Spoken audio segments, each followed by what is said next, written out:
Bonjour, je vous propose de réaliser un premier exercice de mise en page. Voilà, créons un nouveau document. Je vais choisir un format prédéfini qui est le format A5. Je garde l'orientation verticale. Au niveau des marges, je vais mettre des marges de 8 mm comme indiqué sur le PDF de l'énoncé. Si vous êtes dans une configuration comme ceci, avec la boîte de dialogue, dans la boîte de dialogue, vous pouvez cliquer sur la flèche pour obtenir le fond perdu et la ligne bloc. On détermine un fond perdu de 4 mm partout en cliquant sur le petit chaînon et simplement une ligne bloc à 15 mm qui servira de zone d'identification. OK. Je me trouve devant une page A5 verticale avec les marges que je vois en mauve à 8 mm et les bords perdus que je vois en rouge à 4 mm. Je vous demanderai de respecter les bords perdus pour cet exercice car chaque fois que nous devons faire un document qui est destiné à être recoupé, les éléments qui se trouvent près du bord de la page doivent dépasser de celle-ci pour éviter d'avoir un liseré blanc. Commençons par le premier bloc. Le premier bloc, en fait, je n'ai pas les dimensions en largeur, je vais donc faire à l'œil, mais j'ai les dimensions en hauteur. Les dimensions en hauteur, c'est 71 mm. Je vais faire un clic glissé avec une largeur approximative. Voilà, une largeur de 60 mm, pourquoi pas, c'est pas mal. Et ce bloc, je vais le poser à la fois sur la ligne de bord perdue et sur les marges. Je sais qu'en hauteur, il fait 71 mm. Donc je vais cliquer sur le H de hauteur et taper 71 pour respecter les consignes de mon énoncé. Le point de référence est bien sûr le point supérieur gauche. C'est toujours avec celui-là que je travaille dans mes exercices, donc vous pouvez vous y fier. Je vais à présent créer un autre bloc qui lui a une hauteur de 50 mm, qui est de 50 sur 50. Hop, je crée mon bloc et pour être sûr qu'il fasse 50 sur 50, je clique sur la largeur, je mets 50, tabulation 50 et voilà, j'ai un bloc de 50 sur 50. Je place mon bloc, voilà. En fait, le truc, c'est que je vais le placer tout contre le bloc précédent, que je vais le placer tout contre, et pour le descendre de 3 mm, je fais Y, 67 plus 3, ça fait 70. Voilà. Je peux placer un repère, voilà, pour pouvoir venir placer mes autres blocs. Je n'ai pas donné la dimension des autres blocs, mais je sais que ces blocs sont à 3 mm de chaque côté. Alors, le truc, c'est que je vais prendre mon outil bloc, je vais faire mon bloc dans les repères, hop, je vais l'ajuster au premier bloc, et maintenant je vais retirer 3 mm. Donc la largeur est de 53 actuellement, mais je vais mettre 50. Et vous voyez que j'ai changé le point de repère pour modifier ce bloc. Enter, 50, Enter, et voilà. En fait, mes deux blocs doivent avoir la même dimension. Et voilà, j'ai dessiné déjà 4 blocs. Je vais mettre un repère. Je vais à présent dessiner mon quatrième bloc. Clic glisser. Je vais jusqu'au bord perdu. Et maintenant, je change de nouveau le point de référence parce que je vais retirer 3 mm pour avoir 3 mm d'écart. Donc, j'ai 90, vous voyez, j'ai 94. Je vais faire 91 en partant du bas. Ça veut dire que mon bloc sera un peu plus petit. Enter. Voilà. Il est temps d'enregistrer, je ne l'ai pas encore fait.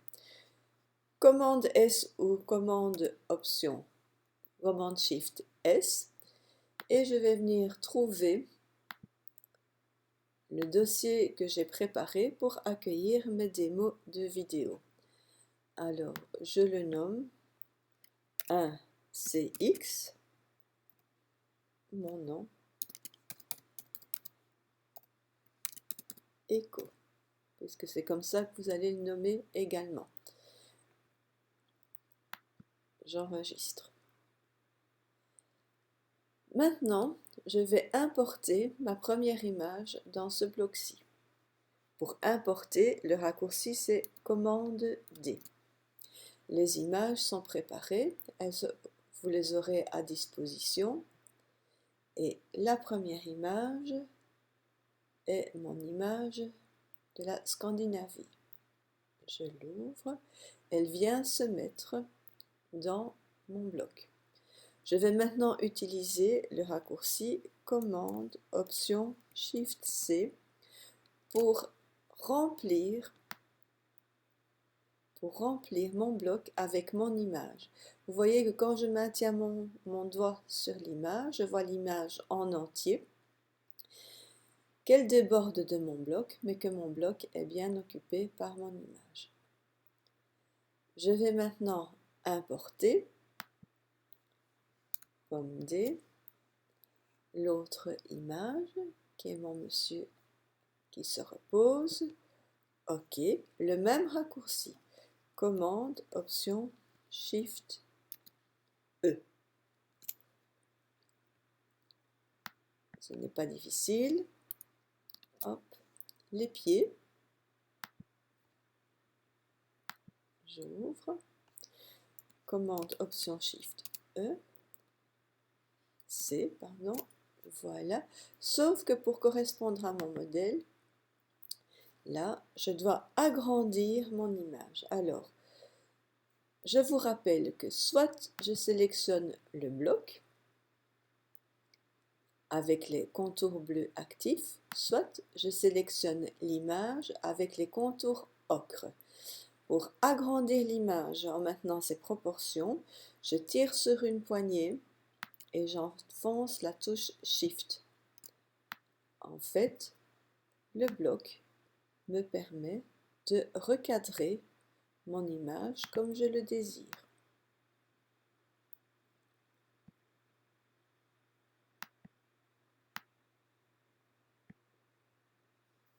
Voilà. Bien, je m'occupe de la quatrième image, commande D. La jeune fille dans son fauteuil, OK. Commande, option Shift C. Je ne bouge pas. Et la dernière image, commande D.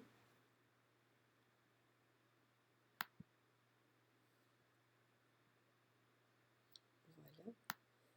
Et là, je dois aussi utiliser le bloc pour recadrer mon image. Voilà. Je vais à présent m'occuper de mon texte. Je crée un bloc de texte. Je vais taper mon texte à la main. Donc c'est from. Commande option I pour afficher les caractères masqués. Dès que je m'occupe de texte, c'est ce que je dois faire. Un retour forcé à la ligne. Scandinavia. Retour forcé à la ligne. Comme ça.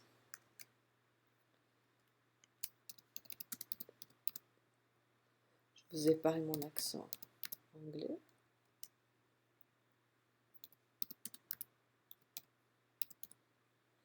Voilà.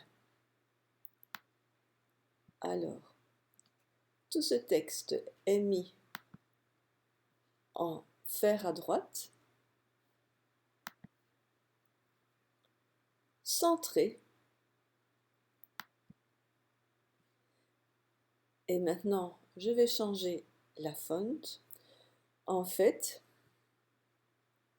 la font est dans mon dossier. Je vais vous la montrer, elle n'est pas encore active, normalement. C'est la Quicksand. Voilà. Alors, je vais sélectionner et double-cliquer sur la font. Il me suffit maintenant d'installer la police.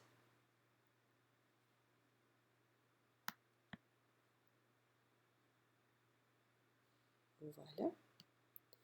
Quand la police est installée, elle est ici, je peux maintenant l'utiliser pour l'appliquer à mon texte.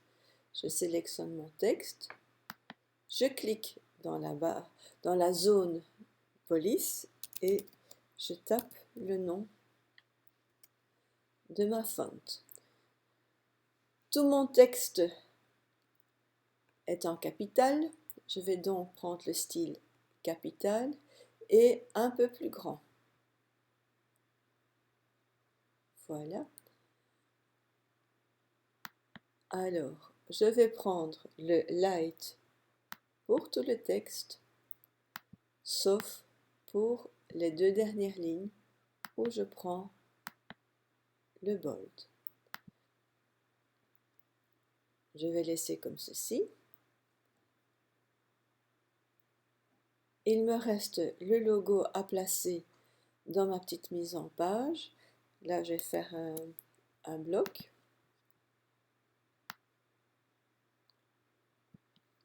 La taille, la largeur est de 40 mm.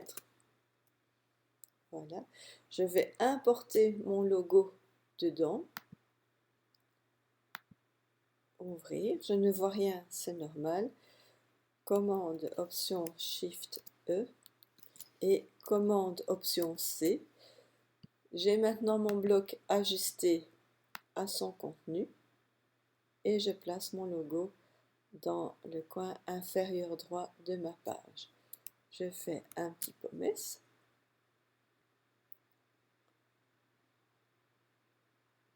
Voilà.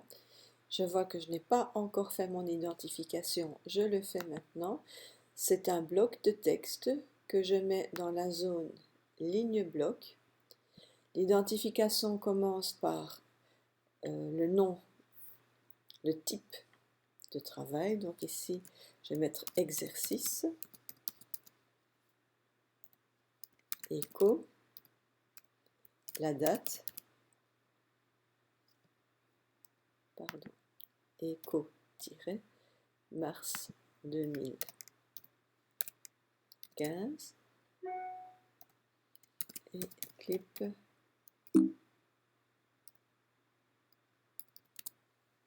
Voilà. L'identification se met toujours en couleur de repérage. Pommes. Maintenant que j'ai fait tout ceci, je vais prendre l'habitude, quand j'ai terminé un travail dans InDesign, de faire le dossier d'assemblage. Pour créer le dossier d'assemblage, je viens dans Fichier, Assemblage. Je clique sur le mot Assemblage. Je ne vais pas envoyer d'instructions à l'imprimeur, donc je continue. Je choisis la localisation de mon travail. Pour moi, ce sera démo vidéo. Vous choisirez votre emplacement chez vous. Assemblage. OK. Et voilà. Je peux à présent fermer ce travail dans InDesign, venir sur le bureau, voir où sont mes documents, Alors je vois que j'ai un CX Clip Echo tout seul et un CX Clip Echo dans un dossier. Ça veut dire que j'en ai un de trop. Je prends un CX Clip Echo et je le mets à la corbeille. Et je vide la corbeille. Maintenant, je vais ouvrir mon document. Je vais exporter mon exercice sous forme d'Adobe PDF Impression. J'enregistre. Je clique juste sur Repères et fonds perdus et je coche Trait de coupe, utiliser les paramètres de fonds perdus et inclure la zone ligne bloc. 3 coches. Et c'est tout ce que je vous demande en première année. J'exporte. Automatiquement, voilà le fichier qui sera effectivement envoyé chez l'imprimeur. Je ferme et je peux quitter InDesign. Mon premier exercice est terminé. Merci pour votre attention.